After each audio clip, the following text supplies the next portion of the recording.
ओम शांति। आज है 6 दिसंबर 2020 के अव्यक्त महावाक्य। पहले एक नज़र मुरली की मुख्य पॉइंट्स पर। आज बाप दादा ने हम बच्चों के मस्तक पर चमकती हुई विशेष 3 लकीरों का रिजल्ट सुनाया। यह 3 रेखाएं हैं याद, पवित्रता और सच्चे सेवाधारी की। बाबा ने सुनाया, पहली है याद की लकीर। यह रेखा सभी के मस्तक पर चमक रही है, लेकिन है नंबरवार। किसी की रेखा तो आदि से अब तक सदा ही एक की लगन में मग्न रहने वाली है, अर्थात एक है सीधी लकीर वाले और फिर दूसरे हैं बीच बीच में थोड़ी टेढ़ी लकीर वाले। फिर बाबा ने सुनाया दूसरी रेखा है संपूर्ण पवित्रता की। इसमें भी नंबरवार है। एक वह है जिन्होंने ब्राह्मण जीवन लेते ही बाप द्वारा पवित्रता का वरदान प्राप्त कर सहज ही पवित्रता को अपने जीवन में अनुभव कर लिया, और दूसरे हैं जो ब्राह्मण जीवन के इस वरदान को अधिकार के रूप में अनुभव नहीं करते, बल्कि कभी सहज कभी मेहनत अनुभव करते हैं। तो इससे सिद्ध है कि उन्होंने वरदाता बाप से जन्म का वरदान नहीं लिया है। फिर बाबा ने यह भी कहा, सिर्फ ब्रह्मचारी बनना यह पवित्रता नहीं, लेकिन पवित्रता का संपूर्ण रूप है ब्रह्मचारी के साथ साथ ब्रह्माचारी बनना, अर्थात ब्रह्मा के आचरण पर चलने वाले बनना। और तीसरी लकीर है सच्चे सेवाधारी की। बाबा ने कहा, सेवा ब्राह्मण जीवन को सदा निर्विघ्न बनाने का साधन भी है, और सेवा में ही विघ्नों का पेपर भी ज्यादा आता है। विघ्न को विघ्न नहीं समझो, और विघ्न लाने के निमित्त बनी हुई आत्मा को भी विघ्नकारी आत्मा नहीं समझो, लेकिन अनुभवी बनाने वाले शिक्षक समझो। अब सुनते हैं महावाक्यों को विस्तार से। मुरली का सार, याद, पवित्रता और सच्चे सेवाधारी की 3 रेखाएं। याद, पवित्रता और सच्चे सेवाधारी की 3 रेखाएं। आज सर्वस्नेही विश्व सेवाधारी बाप अपने सदा सेवाधारी बच्चों से मिलने आए हैं। सेवाधारी बाप दादा को समान सेवाधारी बच्चे सदा प्रिय हैं। आज विशेष सर्व सेवाधारी बच्चों के मस्तक पर चमकती हुई विशेष 3 लकीरें देख रहे हैं। हर एक का मस्तक त्रिमूर्ति तिलक समान चमक रहा है। यह 3 लकीरें किसकी निशानी है? इन 3 प्रकार के तिलक द्वारा हर एक बच्चे के वर्तमान रिजल्ट को देख रहे हैं। एक है संपूर्ण योगी की लकीर, दूसरी है पवित्रता की रेखा व लकीर, और तीसरी है सच्चे सेवाधारी की लकीर। तीनों रेखाओं में हर बच्चे के रिजल्ट को देख रहे हैं। याद की लकीर सभी की चमक रही है, लेकिन नंबरवार है। किसी की लकीर व रेखा आदि से अब तक अव्यभिचारी, अर्थात सदा एक की लगन में मग्न रहने वाली है। दूसरी बात, सदा अटूट रही है। सदा सीधी लकीर अर्थात डायरेक्ट बाप से सर्व संबंध की लगन सदा से रही है। वह किसी निमित्त आत्माओं के द्वारा बाप से संबंध जोड़ने के अनुभवी हैं। डायरेक्ट बाप का सहारा है, वह किसी आत्मा के सहारे द्वारा बाप का सहारा है।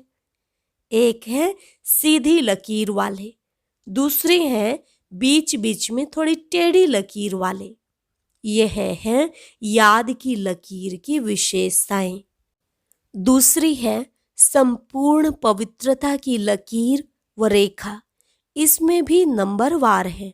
एक है ब्राह्मण जीवन लेते ही ब्राह्मण जीवन का विशेष बाप का वरदान प्राप्त कर सदा और सहज इस वरदान को जीवन में अनुभव करने वाले। उन्हों की लकीर आदि से अब तक सीधी है।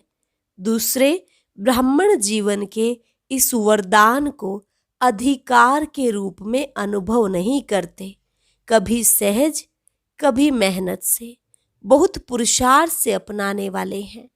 उन्हों की लकीर सदा सीधी और चमकती हुई नहीं रहती है। वास्तव में याद व सेवा की सफलता का आधार है पवित्रता। सिर्फ ब्रह्मचारी बनना यह पवित्रता नहीं, लेकिन पवित्रता का संपूर्ण रूप है ब्रह्मचारी के साथ साथ ब्रह्माचारी बनना। ब्रह्माचारी अर्थात ब्रह्मा के आचरण पर चलने वाले, जिसको फॉलो फादर कहा जाता है, क्योंकि फॉलो ब्रह्मा बाप को करना है, शिव बाप के समान स्थिति में बनना है, लेकिन आचरण व कर्म में ब्रह्मा बाप को फॉलो करना है। हर कदम में ब्रह्मचर्य का वर्त सदा संकल्प और स्वपन तक हो। पवित्रता का अर्थ है सदा बाप को कंपेनियन, साथी बनाना और बाप की कंपनी में सदा रहना। कंपेनियन बना दिया बाबा मेरा, यह भी आवश्यक है, लेकिन हर समय कंपनी भी बाप की रहे। इसको कहते हैं संपूर्ण पवित्रता। संगठन की कंपनी, परिवार के स्नेह की मर्यादा, वह अलग चीज है, वह भी आवश्यक है, लेकिन बाप के कारण ही यह संगठन के स्नेह की कंपनी है, यह नहीं भूलना है। परिवार का प्यार है, लेकिन परिवार किसका? बाप का। बाप नहीं होता तो परिवार कहाँ से आता? परिवार का प्यार, परिवार का संगठन बहुत अच्छा है, लेकिन परिवार का बीज नहीं भूल जाए। बाप को भूल परिवार को ही कंपनी बना देते हैं। बीच बीच में बाप को छोड़ा तो खाली जगह हो गई, वहां माया आ जाएगी। इसलिए स्नेह में रहते, स्नेह देते लेते समूह को नहीं भूले। इसको कहते हैं पवित्रता। समझने में तो होशियार होना। कई बच्चों को संपूर्ण पवित्रता की स्थिति में आगे बढ़ने में मेहनत लगती है, इसलिए बीच बीच में कोई को कंपेनियन बनाने का भी संकल्प आता है और कंपनी भी आवश्यक है, यह भी संकल्प आता है। सन्यासी तो नहीं बनना है, लेकिन आत्माओं की कंपनी में रहते बाप की कंपनी को भूल नहीं जाओ, नहीं तो समय पर उस आत्मा की कंपनी याद आएगी और बाप भूल जाएगा। तो समय पर धोखा मिलना संभव है, क्योंकि साकार शरीरधारी के सहारे की आदत होगी तो अव्यक्त बाप और निराकार बाप पीछे याद आएगा, पहले शरीरधारी याद आएगा।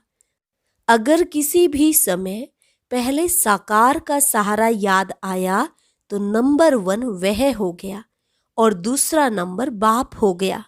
जो बाप को दूसरे नंबर में रखते तो उसको पद क्या मिलेगा, नंबर 1 या 2? सिर्फ सहयोग लेना, स्नेही रहना वह अलग चीज है, लेकिन सहारा बनाना अलग चीज है। यह बहुत गुह्य बात है, इसको यथार्थ रीति से जानना पड़े। कोई संगठन में स्नेही बनने के बजाय न्यारे भी बन जाते हैं। डरते हैं ना, मालूम फंस न जाए, इससे तो दूर रहना ठीक है। लेकिन नहीं, 21 जन्म भी प्रवृत्ति में परिवार में रहना है ना, तो अगर डर के कारण किनारा कर लेते, न्यारे बन जाते, तो वह कर्म सन्यासी के संस्कार हो जाते हैं। कर्म योगी बनना है, कर्म सन्यासी नहीं। संगठन में रहना है, स्नेही बनना है, लेकिन बुद्धि का सहारा एक बाप हो, दूसरा ना कोई। बुद्धि को कोई आत्मा का साथ व गुण व कोई विशेषता आकर्षित नहीं करे, इसको कहते हैं पवित्रता। पवित्रता में मेहनत लगती, इससे सिद्ध है वरदाता बाप से जन्म का वरदान नहीं लिया है, वरदान में मेहनत नहीं होती। हर ब्राह्मण आत्मा को ब्राह्मण जन्म का पहला वरदान पवित्र भव, योगी भव का मिला हुआ है। तो अपने से पूछो, पवित्रता के वरदानी हो या मेहनत से पवित्रता को अपनाने वाले हो? यह याद रखो कि हमारा ब्राह्मण जन्म है, सिर्फ जीवन परिवर्तन नहीं, लेकिन ब्राह्मण जन्म के आधार पर जीवन का परिवर्तन है। जन्म के संस्कार बहुत सहज और स्वतः होते हैं। आपस में भी कहते हो ना, मेरे जन्म से ही ऐसे संस्कार हैं। ब्राह्मण जन्म के संस्कार हैं योगी भव, पवित्र भव, वरदान भी है, निजी संस्कार भी है। जीवन में दो चीजें ही आवश्यक है, एक कंपेनियन, दूसरी कंपनी। इसलिए त्रिकालदर्शी बाप सभी की आवश्यकताओं को जान कंपेनियन भी बढ़िया, कंपनी भी बढ़िया देते हैं। विशेष डबल विदेशी बच्चों को दोनों चाहिए। इसलिए बाप दादा ने ब्राह्मण जन्म होते ही कंपेनियन का अनुभव करा लिया, सुहागिन बना दिया। जन्मते ही कंपेनियन मिल गया ना, कंपेनियन मिल गया है, वह ढूंढ रहे हो तो पवित्रता निजी संस्कार के रूप में अनुभव करना, इसको कहते हैं श्रेष्ठ लकीर अथवा श्रेष्ठ रेखा वाले। फाउंडेशन पक्का है ना। तीसरी लकीर है सच्चे सेवाधारी की। यह सेवाधारी की लकीर भी सभी के मस्तक पर है। सेवा के बिना भी रह नहीं सकते। सेवा ब्राह्मण जीवन को सदा निर्विघ्न बनाने का साधन भी है, और फिर सेवा में ही विघ्नों का पेपर भी ज्यादा आता है। निर्विघ्न सेवाधारी को सच्चे सेवाधारी कहा जाता है। विघ्न आना यह भी ड्रामा की नोंद है, आने ही हैं और आते ही रहेंगे, क्योंकि यह विघ्न या पेपर अनुभवी बनाते हैं। इसको विघ्न ना समझ, अनुभव की उन्नति हो रही है, इस भाव से देखो तो उन्नति की सीढ़ी अनुभव होगी। इससे और आगे बढ़ना है, क्योंकि सेवा अर्थात संगठन का सर्व आत्माओं की दुआ का अनुभव करना। सेवा के कार्य में सर्व की दुआएं मिलने का साधन है। इस विधि से, इस वृत्ति से देखो तो सदा ऐसे अनुभव करेंगे कि अनुभव की अथॉरिटी और आगे बढ़ रही है। विघ्न को विघ्न नहीं समझो, और विघ्न अर्थ निमित्त बनी हुई आत्मा को विघ्नकारी आत्मा नहीं समझो, अनुभवी बनाने वाले शिक्षक समझो। जब कहते हो निंदा करने वाले मित्र हैं, तो विघ्नों को पास करा के अनुभवी बनाने वाला शिक्षक हुआ ना, पाठ पढ़ाया ना। जैसे आजकल के जो बीमारियों को हटाने वाले डॉक्टर्स हैं, वह एक्सरसाइज व्यायाम करते हैं। तो एक्सरसाइज में पहले दर्द होता है, लेकिन वह दर्द सदा के लिए बेदर्द बनाने के निमित्त होता है। जिसको यह समझ नहीं होती है, वह चिल्लाते हैं इसने तो और ही दर्द कर लिया, लेकिन इस दर्द के अंदर छिपी हुई दवा है। इस प्रकार रूप भल विघ्न का है। आपको विघ्नकारी आत्मा दिखाई पड़ती, लेकिन सदा के लिए विघ्नों से पार कराने के निमित्त, अचल बनाने के निमित्त वही बनते।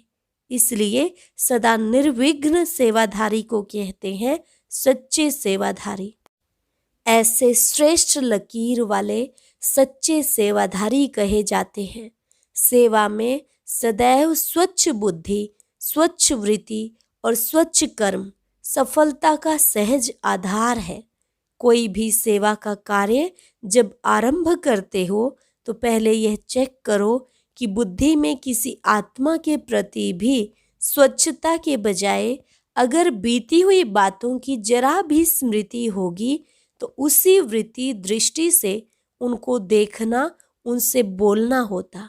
तो सेवा में जो स्वच्छता से संपूर्ण सफलता होनी चाहिए, वह नहीं होती। बीती हुई बातों को व वृत्तियों आदि सबको समाप्त करना, यह है स्वच्छता। बीती का संकल्प भी करना कुछ परसेंटेज में हल्का पाप है। संकल्प भी सृष्टि बना देता है। वर्णन करना तो और बड़ी बात है, लेकिन संकल्प करने से भी पुराने संकल्प की स्मृति सृष्टि अथवा वायुमंडल भी वैसा बना देती है। फिर कह देते मैंने जो कहा था ना, ऐसे ही हुआ ना। लेकिन हुआ क्यों? आपके कमजोर व्यर्थ संकल्प ने यह व्यर्थ वायुमंडल की सृष्टि बनाई।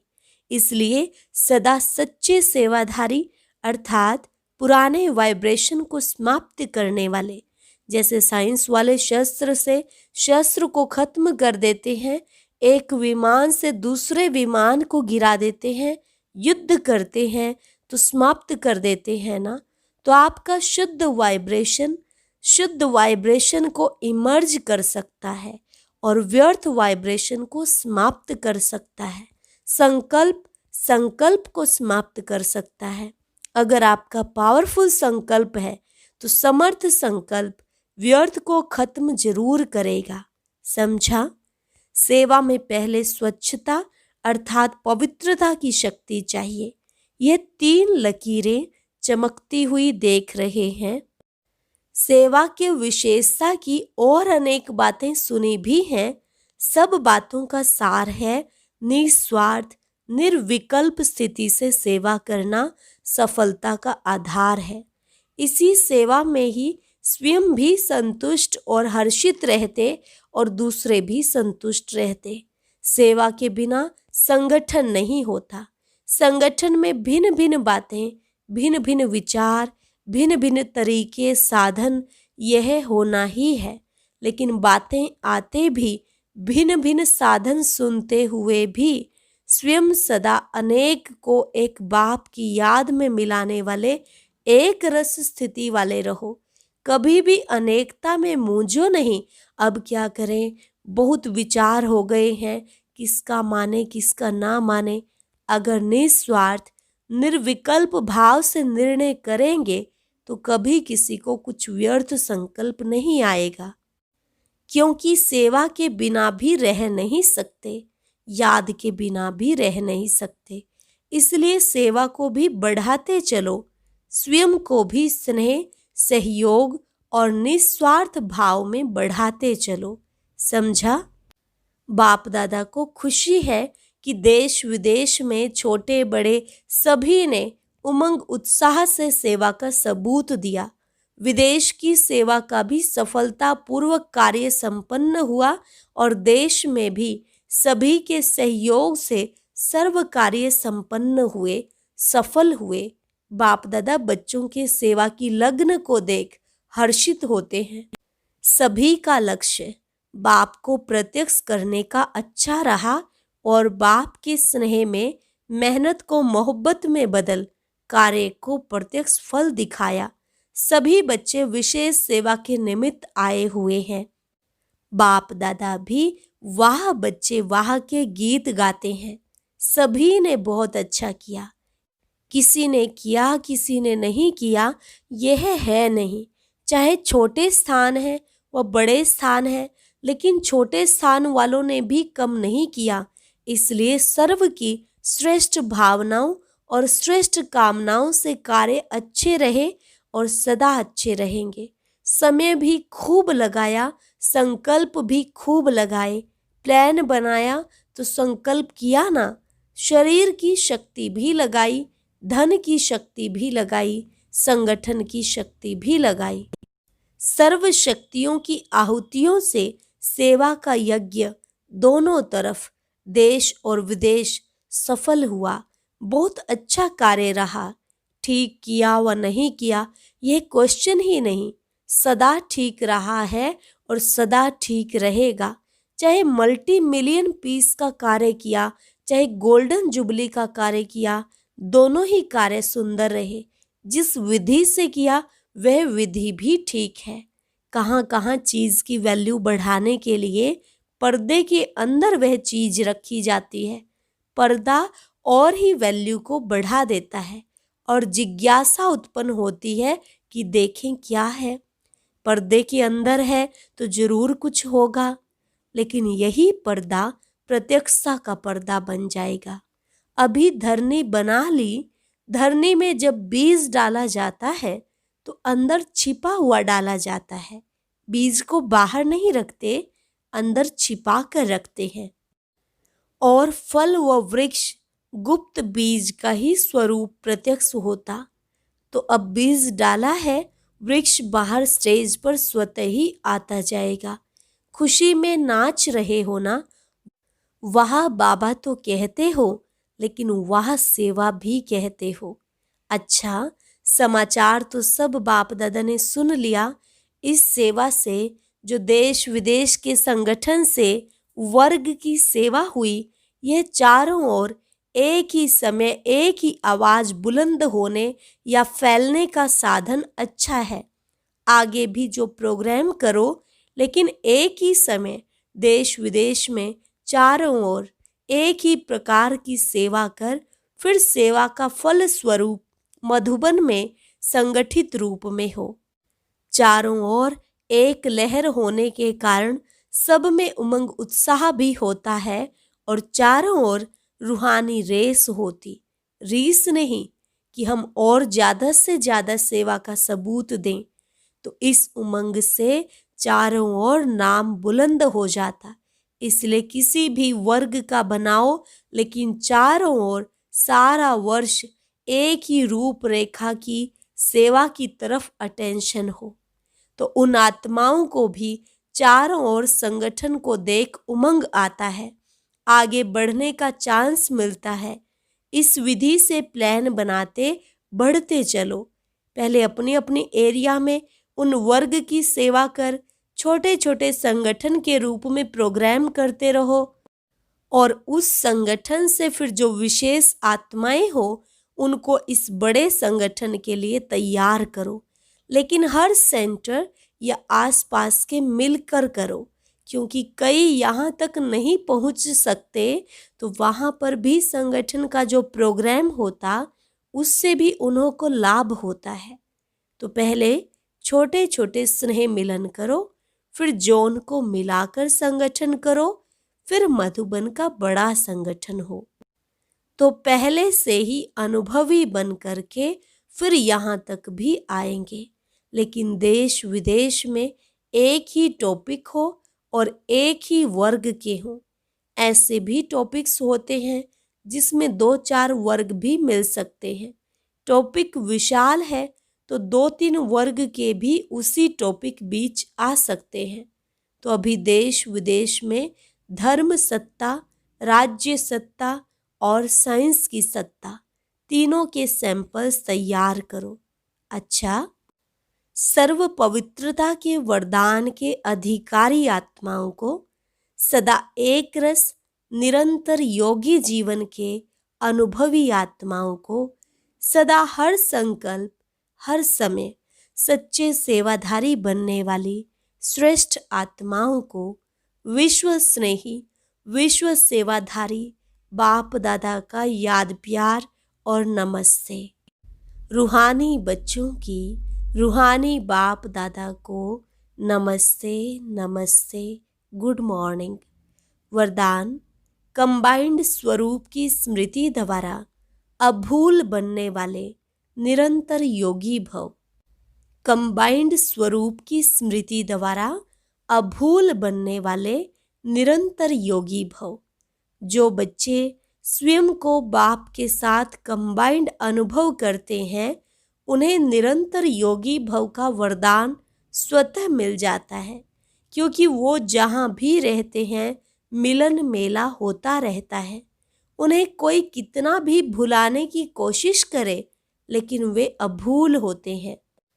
ऐसे अभूल बच्चे जो बाप को अति प्यारे हैं, वही निरंतर योगी हैं, क्योंकि प्यार की निशानी है स्वतः याद। उनके संकल्प रूपी नाखून को भी माया हिला नहीं सकती।